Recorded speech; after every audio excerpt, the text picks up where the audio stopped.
What drove Jack the Ripper's unholy rage? Jack the Ripper, London's sinister spectre of hate. His deeds echoing through history, a chilling enigma that continues to baffle and intrigue us over a century later. Join me as we delve into the annals of time to uncover the possible answers to a haunting question. Autumn of 1888. London stands shrouded in mist and menace.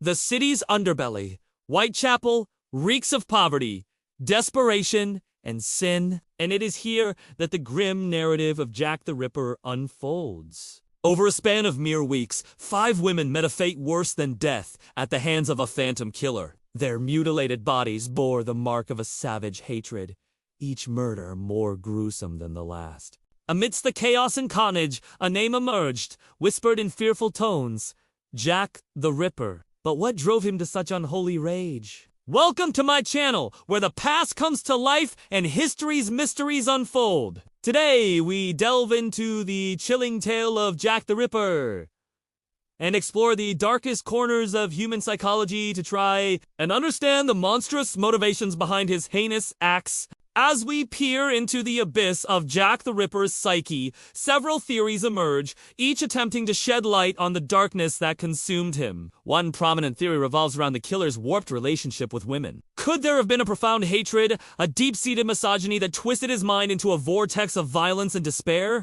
Or, perhaps, it was a disturbed fascination with the female form, a macabre obsession that led to the grotesque mutilation of his victims. Delving further into the labyrinth of his mind, another theory surfaces, suggesting that the killer's actions were driven by a lust for power and control. In a world where he felt powerless, he sought to dominate and degrade his victims, subjecting them to the ultimate indignity and silencing their voices forever. Was Jack the Ripper a sadist who derived pleasure from inflicting pain? Did he revel in the terror he spread throughout the city, finding perverse joy in the knowledge that he could strike fear into the hearts of its inhabitants? The brutal efficiency with which he operated, the precise incisions, the theatrical placement of body parts all point to a killer who knew exactly what he wanted and how to achieve it. As we continue our descent into the depths of this dark tale, another theory beckons, suggesting that the killer was driven by a desire to escape the confines of his mundane existence.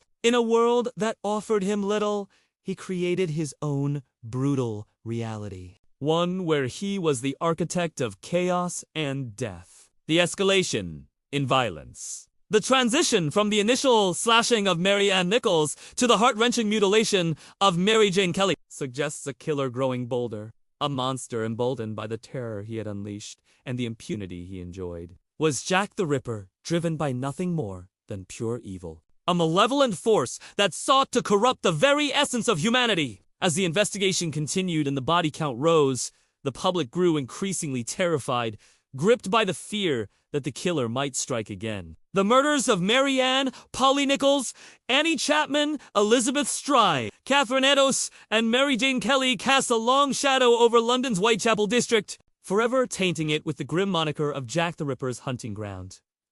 The police were baffled. The killer seemingly vanished into thin air, leaving behind a trail of unanswered questions and an enduring legacy of dread. The hunt for Jack the Ripper remains one of the most notorious manhunts in history, with countless theories and speculations surrounding his identity. Was it Aaron Kosminski, the Polish barber with a history of violence? Or perhaps Montague John Druitt, the teacher turned tragic figure who drowned in the Thames? The enigma persists. As we stand at the precipice of understanding, we are confronted with the chilling realization that the true nature of Jack the Ripper's motives may forever remain shrouded in mystery. In the absence of definitive answers, we are left to grapple with the darkness that lurks within the human psyche and contemplate the depths of depravity to which a human being can descend. And there you have it, a glimpse into the abyss that was Jack the Ripper's mind. Which theory resonates with you?